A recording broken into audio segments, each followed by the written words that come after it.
Rachel Dolezal appeared on the national stage more than 2 years ago, and since then it has felt inevitable that others would follow her lead. And now it's finally happening because, of course, it's 2017. Adam Wheeler is his name. He was born a white male. As an adult, though, he became transgender and then kept going. He now identifies as a Filipino woman. Wheeler changed his name to Jadu. He travels around Tampa, Florida in a tuk-tuk. It's a kind of motorized rickshaw common in Manila. Kathy Aru is founding publisher of Catalina Magazine, and she joins us tonight to sort this out. So, Kathy, I'm glad you're here. Thank you. I'm a little out of it when it comes to what's acceptable and not on the left, and so you're kind of our spirit guide, our shaman. Thank you. Our Sherpa for this journey to the heart of insanity. Is this okay or not? This is totally okay. It's very American to be who you want to be. This person has the freedom to be who she wants to be, and she wants to be a Filipino woman. So that's okay. That's okay. Yes. So that means that physical reality is no longer kind of a limit to our aspirations. So if you can be, if a white man can become a Filipino woman simply by saying so, then could I become, I don't know, a successful hedge fund manager or an NBA star? Absolutely. According to Jadu, which is her name, it's what's on the inside that counts, not what's on the outside. So there's a growing movement. There's many people that are now identifying themselves as the other gender and as another culture or race or ethnicity.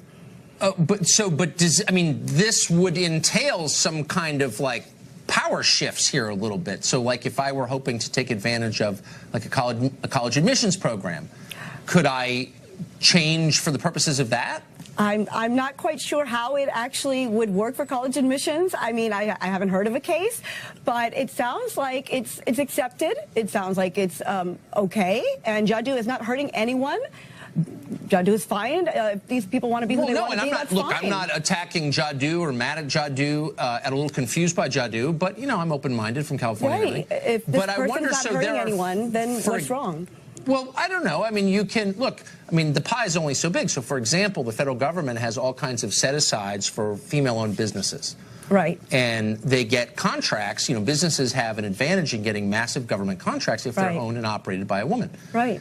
So could Jadu just show up, or could I say, you know, my name is now, I'm a Filipino woman, and I now qualify for this program. There are only so many contracts, so maybe I beat you out for one of them. How would you feel about that? Well, that's fine. If you identify as a woman and you're not hurting anyone, there's nothing wrong with that.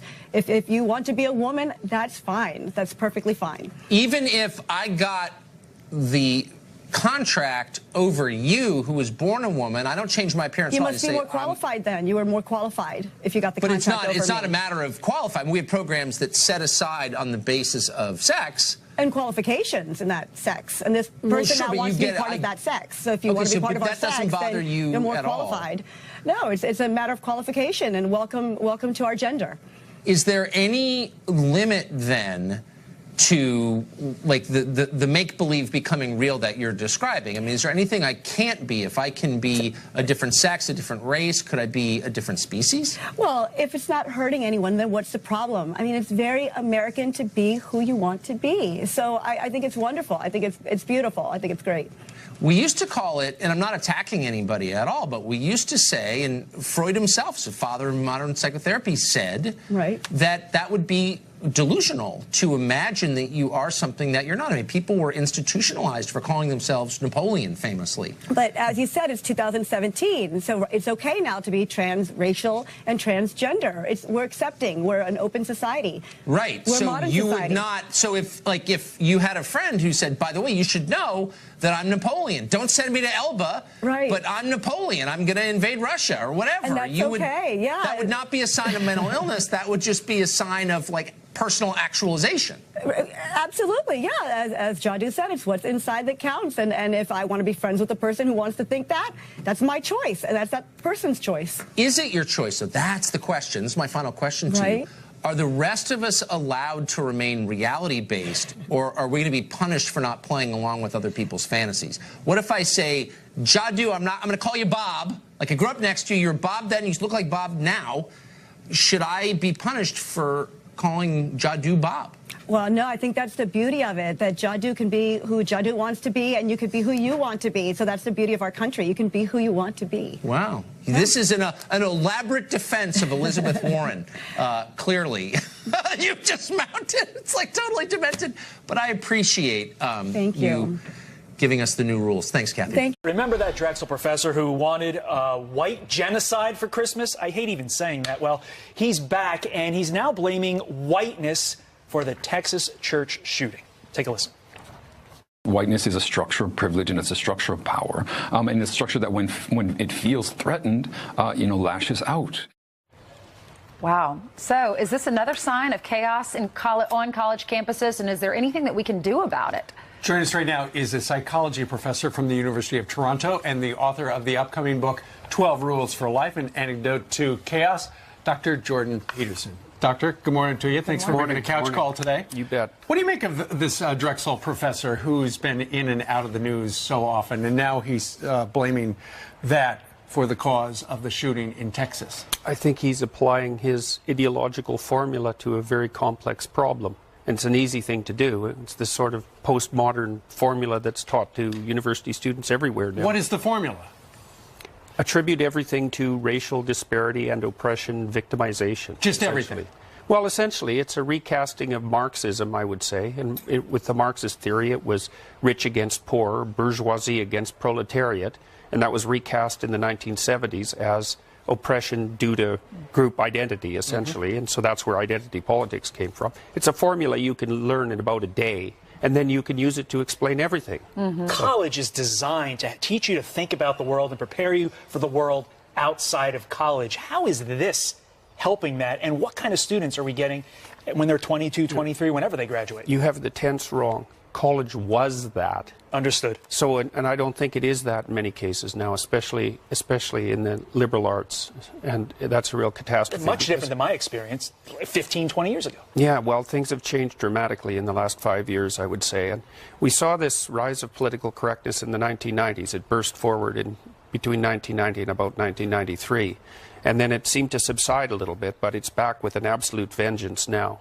And we know that most of the university campuses, in the liberal arts anyways, are heavily dominated by leftist thinking, and radical leftist thinking for that matter. Well, what happened, Doctor, in the early 90s to spawn this?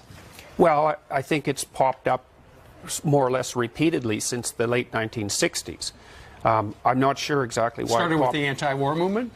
Yeah, with the anti-war movement, but there was a fair bit of radical thinking in the 1960s on the left side, and many of those people ended up teaching in universities. And so, with the rise of postmodernism, that's a huge factor. That was a French intellectual school that was a transformation of Marxism into identity politics, essentially. And because I think, in some sense, because it requires almost no intellectual effort and leaves you with an overwhelming sense of moral superiority, it's very attractive to people. They're basically teaching young people, I would say, to be ideological avatars, to go act out this pernicious doctrine in the real world. Some of them were doing that. They were howling at the moon. They were screaming in the night. They were upset at the year anniversary a few days ago of President Trump being elected. What do you make of that? Well, I think a lot of that is a kind of narcissism. I mean, that sort of public display. It's probably amplified to a great degree by social media and media in general, right? Because this sort of highly emotional display does make a reasonable news clip. But what's the danger here? Well, the danger is everywhere at the moment. The danger is increased polarization. We're seeing that nonstop at the moment, and I think it's mostly because the people on the radical left are pushing way too hard. That's my estimate. You see that in Canada as well as the United States and all around the Western world. I want to ask you this because I live in a very Democratic state, Connecticut, right? Yep. None of my friends would ever operate like this. Now, granted, my friends are older. They find this reprehensible. So I mean, it seems like a lot of Democrats are fired up about this idiocy. Oh, yeah. Well, lots of people who are in what you might describe as the liberal center are very unhappy that the political landscape on the left side has shifted way over to the radical leftist side. That's a very common sentiment now. And I think it's happening faster than people really understand. So it's almost impossible to overstate how influential these postmodern doctrines have become and how they're seeping in now into corporations, mostly through HR departments. I read an article, and it was about Barbara Corcoran, and she was talking about people she hires and doesn't hire. And when she's investing in companies like we see on Shark Tank, she says if you're a victim, she hates the word victim and people who have that victimized mentality, where they are the victim, woe is me. Do you see that more and more? Is that like a millennial thing, or is it... Well, it's a form of justification for the use of power. You know, if you're a victim and you can ascribe moral superiority to yourself, then you're justified in the use of force. And I did a paper with a student of mine who toured the mass graves in Eastern Europe and Yugoslavia with the UN, and we looked at the precursors to genocide, and one of them was an enhanced sense of victimization. That allows you to lash out at the hypothetical perpetrators before they do anything, because you're being victimized. You saw the same thing to some degree in Nazi Germany. Yeah, Hitler. Hitler felt very victimized. Yeah, Hitler claimed that the Jews were victimizing Germany, essentially. And so once you're a victim and you have all the moral status that goes along with being a victim, then you can't do any wrong, essentially. So. Interesting discussion. Dr. Jordan Peterson's new book is called 12 Rules for Life, an Antidote to Chaos, which we certainly need now. Doctor, thank you very much. Thank you, Doctor. Hey, thanks very much for the invitation.